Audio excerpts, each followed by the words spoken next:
Hai Gigabers, kembali lagi di Giga bersama Anggi, Inga, dan Edgar. Yeay.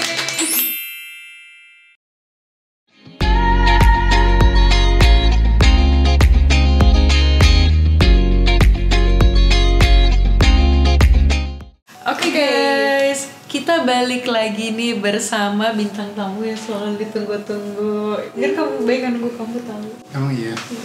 Ya kan? Ya. Terakhir aku di video kamu pas yang mana ya? Yang makan KitKat. Dikasih wasabi ya? Enggak, yang kita nyobain KitKat dari Singapura, inget nggak? Oh iya. Nah, jadi hari ini kita berdua mau battle. Oke, kita hari ini mau battle apa, Gi? Kita hari ini mau battle ekonomi bersama dengan Edgar sebagai moderator karena Edgar ini jurusan IPA, ya kan? Iya. Kamu dulu nggak dapet ekonomi kan pas di IPA SMA? enggak? Kalau kita berdua waktu itu jurusan IPS dan kita dapat ekonomi. Nah, kita berdua mau coba nih mau melihat dan mau sedikit flashback apakah kita masih ingat pelajaran ekonomi kita atau enggak pas dulu ya SMA. Ya, bener banget. Dan karena kan kebetulan tuh sebentar lagi mau UTBK juga kan. Jadi kita mau mengasah-ngasah lagi nih kira-kira kalau kita ikutan UTBK di tahun ini kira-kira kita akan lulus nggak ya? UTBK tuh UTBK tuh adalah ujian tertulis berbasis komputer. UN. Bukan, jadi kayak kalau kamu mau masuk PTN kan kamu harus ada tesnya dulu. SBMPTN. Nah, kalau itu. PTN. Namanya sekarang UTBK. Ketahuan nih kita bertiga udah tua. Oke, Jadi kita habis ini langsung mulai aja kali ya. Kamu kalau bisa mau ikutan jawab juga boleh sih, Gar. Kali aja ternyata kamu jawabannya yang paling bener di antara kita berdua. Oh my god, sorry guys ada kucing. Oke, kalau gitu langsung ke videonya. Pertanyaan pertama, faktor produksi yang dapat diubah-ubah di jangka panjang yaitu A. Modal dan tanah, B. Mesin dan tanah, C. Skill dan modal, D. Skill dan tenaga kerja, E. Modal dan tenaga kerja. I feel stupid. Udah, aku udah deh kayaknya. Bentar. Oke, 1, 2, 3. Jawaban siapa ya? Bebas. Inga dulu ya. Ini jawabanku juga. Oh my god, you guys. Ini udah benar. Benar. Lanjut ya. Kayaknya malu deh. Pertanyaan kedua. Faris dapat mengupas 15 kentang atau mengupas 20 bawang dalam 1 jam. Faris dapat mengupas 30 kentang atau mengupas 25 bawang dalam 1 jam. Mana dari pernyataan berikut yang benar? A. Faris memiliki keunggulan komparatif dalam mengupas kentang. B. Faris di sini. Ke Paris. Bukan ya? Memiliki keunggulan absolut dalam kedua kegiatan. C. Faris memiliki keunggulan komparatif dalam mengupas bawang. D. Biaya kesempatan Faris dalam mengupas sebuah kentang ialah 6/5 dari sebuah bawang. E. Opportunity cost Faris dalam mengupas sebuah kentang ialah 6/5 dari sebuah bawang. Oh, Faris sama Paris beda orang. Sama deh kayaknya. Beda. Kayak beda orang. Satu Faris, satu Paris. Jadi ini ada dua orang. Jadi ini kayaknya pertanyaan jebakan nggak sih? Iya mungkin. Oke, aku udah tahu sih kayaknya. Ya, aku juga kayaknya tahu deh. 1, 2, 3. C. Coba sekarang tadi kan jawaban kamu, Iya. sekarang Anggi ya. Yang bener apa? Salah guys. Oke, karena ini jawabannya salah, kita mau melihat pembahasannya. B. B, kamu juga B. Iya. Kok? Oh my god. Kayaknya kamu jago ekonomi deh, Gar. Kenapa nggak C? Harusnya Kan komparatif. dia kan keunggulannya cuma dalam mengupas bawang. Yang iya, Paris aku teliti. punya kan bawang dan kentang. Iya bener, aku nggak teliti. Oh my god, ini Aku juga pertanyaan teliti jebakan sih, iya, pertanyaan iya. jebakan Gar, sih. kayak Kamu harusnya moderator menang sih. Jadi ini Oke. enak banget sih, tadi udah dikasih tahu ada penjelasannya juga. Jadi kita juga sama-sama paham. Iya. Jadi skor sementara adalah. Oke, kita lanjut ke pertanyaan berikutnya. Pertanyaan nomor 3. Nopal sebagai pengusaha motor listrik memiliki biaya tetap 100 juta.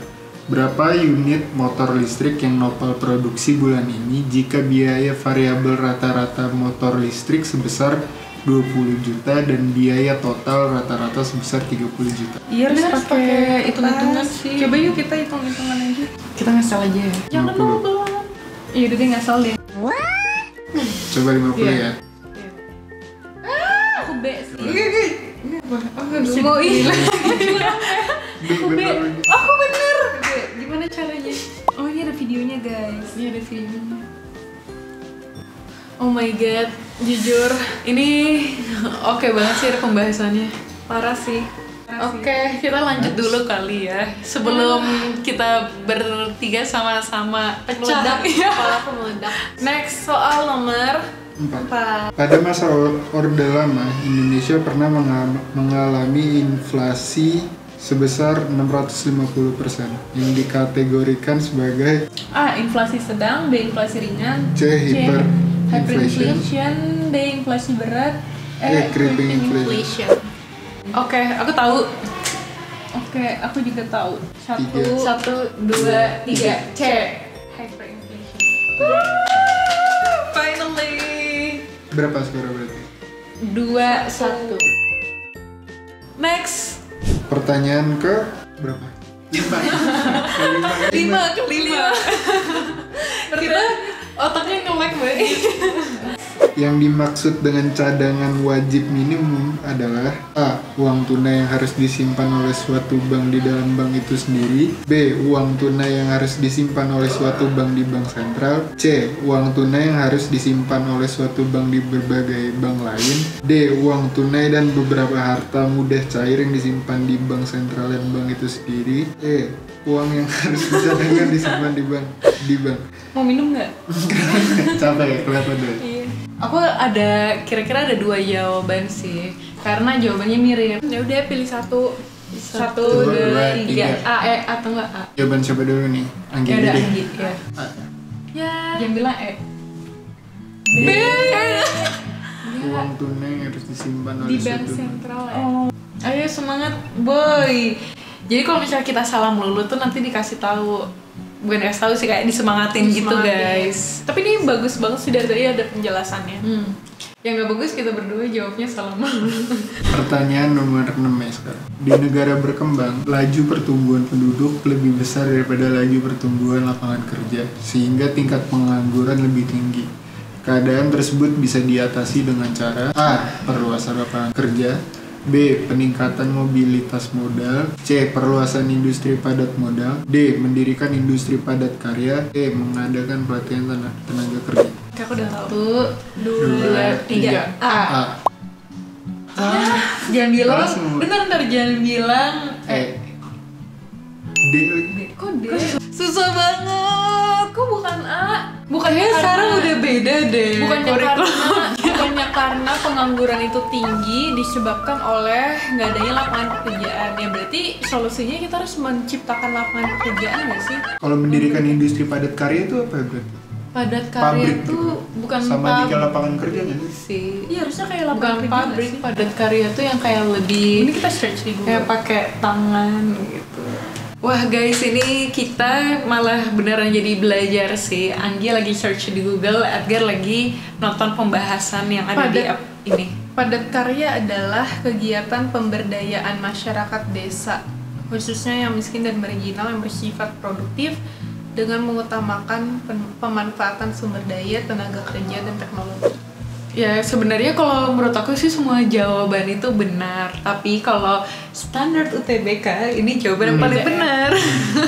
Oke, next question. Ini soal Pertanyaan ke berapa? 7. Tahap-tahap pertumbuhan ekonomi antara lain 1. Masa rumah tangga tertutup, 2. Masa berburu dan mengembara, 3. Masa berternak dan bertani, 4. Bertani dan kerajinan tangan, 5. Masa rumah tangga bangsa.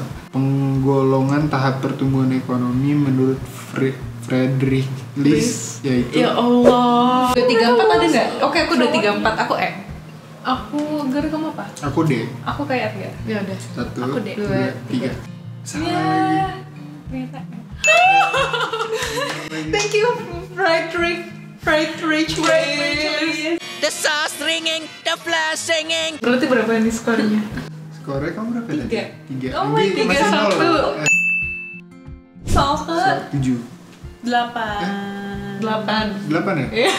Net Oh, iya, 8. Pada kurva agregat supply, hal yang terjadi apabila price level menurun adalah A. Kurva bergeser ke kiri, B. Kurva bergeser ke kanan, C. Titik di sepanjang kurva bergerak ke bawah, D. Titik di sepanjang kurva bergerak ke atas, E. PDB real meningkat. Ini aku nggak. Coba Oke, aku tahu. jadi kan ini Bentar, Inggit. kalau ini kurva ini Ayo udah. ya udah 1, 2, 3. B.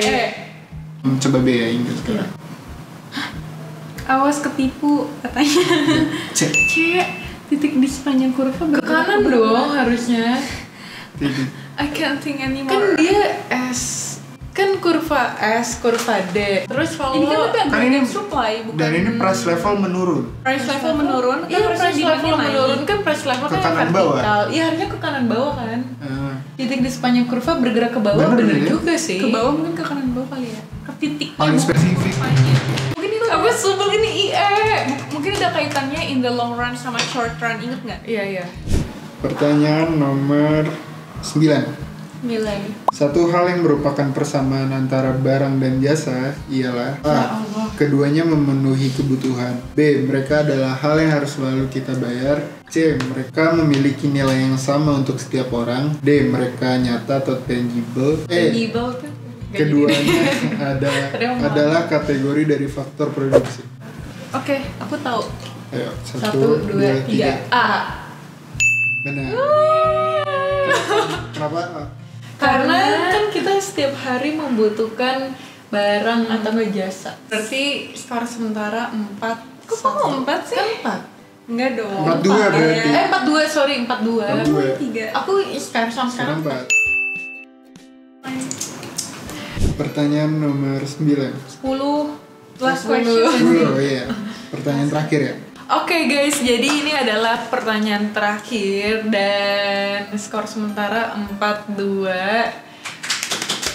Oke, jadi kita berdua harus berjuang nih, Gi. Kita harus mikir, bener-bener mikir. Kita harus bisa menjawab pertanyaan terakhir ini. Atau kita malu-maluin anak ekonomi banget. Iya. Untuk aku Walaupun- bukan jurusan ekonomi. Oh my god, aku merasa tersindir sih guys. Oke, jadi apa pertanyaan terakhir? Pertanyaan terakhir. JJ. Perilaku dan strategi suatu perusahaan akan mempengaruhi perilaku dan strategi perusahaan lainnya. Kondisi tersebut terjadi pada A. Pasar persaingan sempurna saja. god. B. Pasar persaingan monopolistik saja. C. Pasar oligopoli. D. Pasar monopoli. E. Pasar persaingan monopolistik dan pasar oligopoli. Aku inget banget nih Gi, pas ujian ini aku lagi hari pertama puasa. Terus aku jatuh dong. Aku jatuh ke dalam got guys di kampus. Oke. Kok gak ada yang komen sih? Oke. Oke, kayaknya aku udah tahu deh, tapi gak terlalu yakin sih. Kayak kita jawab sama Digi. Coba ya. 1. Bentar dong. Aduh, aku lupa banget. Aduh, deg-degan. Oke, 1, 2, 3. A. Pasti B. C. C. Oligopoli saja. Apa itu oligopoli? Oligopoli ada Perusahaan, 2. kan? Iya. Sumpah, aku malu-maluin banget sih. Aku butuh yang manis-manis. Oh my god. Oh.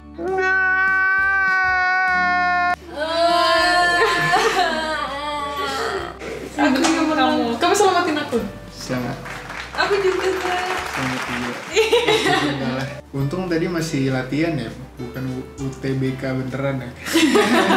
Iya, bener banget. Nah, tadi tuh guys yang dari tadi kita mainin dan dari tadi kita uji-uji coba itu sebenarnya adalah fitur Zen Practice dari Zenius.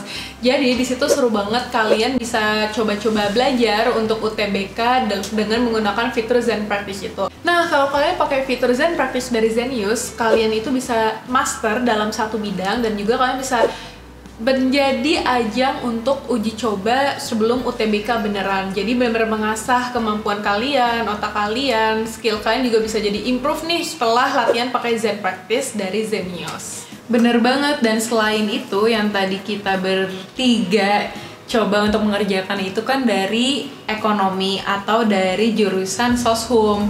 Nah selain soshum mereka tuh juga ada untuk jurusan-jurusan science-tech gitu. Iya, ini seru banget sih, sayang banget ya dulu pas kita SMA kayaknya belum terlalu tahu ada hal kayak gini. Iya, jujur sekarang tuh semua udah canggih, enak banget buat belajar untuk persiapan UTBK tuh semua jadi lebih mudah ya karena ada si Zenius Zen Practice ini. Iya, dan bahkan kayak bisa belajar dari rumah, terus ya dari kasur. Iya. Tapi jujur, kalian berdua jadi merasa lebih ini nggak? Merasa lebih pinter nggak? Iya sih, lebih merasa gara-gara pertanyaan tadi lebih mengetahui aja gitu. Iya, aku juga merasa gitu sih. Nah, dan serunya lagi yang dari tadi kita coba bahas, itu kan sebenarnya pertanyaan-pertanyaan dari yang dasar banget sampai ke tingkat sulit kan. Jadi pas banget nih buat nanti menghadapi UTBK, level-level dari tiap jenis pertanyaan tuh pasti beda-beda. Jadi cocok banget nih untuk kalian yang nanti akan mengikuti UTBK. Iya, setuju. Karena practice is Key. Oh iya guys, dan juga ada push rank programnya loh. Jadi mulai diselenggarakan dari tanggal 11 sampai 29 April. Dan ini serunya lagi, kalian bisa memenangkan hadiah setiap minggunya dalam mengikuti push rank program ini. Untuk info lebih lanjut bisa cek Zenius di Instagramnya Zenius Education. Oke guys, jadi itu dia video kita hari ini. Jadi kalian bisa lihat di sini sebenarnya Edgar walaupun nggak dari IPS tapi dia ada bakat-bakat di ekonomi. Tadi dia menjawab beberapa pertanyaan benar loh. Lebih ke nebak sih. Berarti kamu laki. Kamu laki. Wih. Apaan sih? Oke, yaudah kalau gitu sekian video dari kita. Kalian kalau misalkan lagi nyoba-nyoba Zen Practice juga nih dari Zenius, jangan lupa mention kita bertiga. Yes. Jadi sampai ketemu di video selanjutnya. Bye. Gara ya bye. Bye.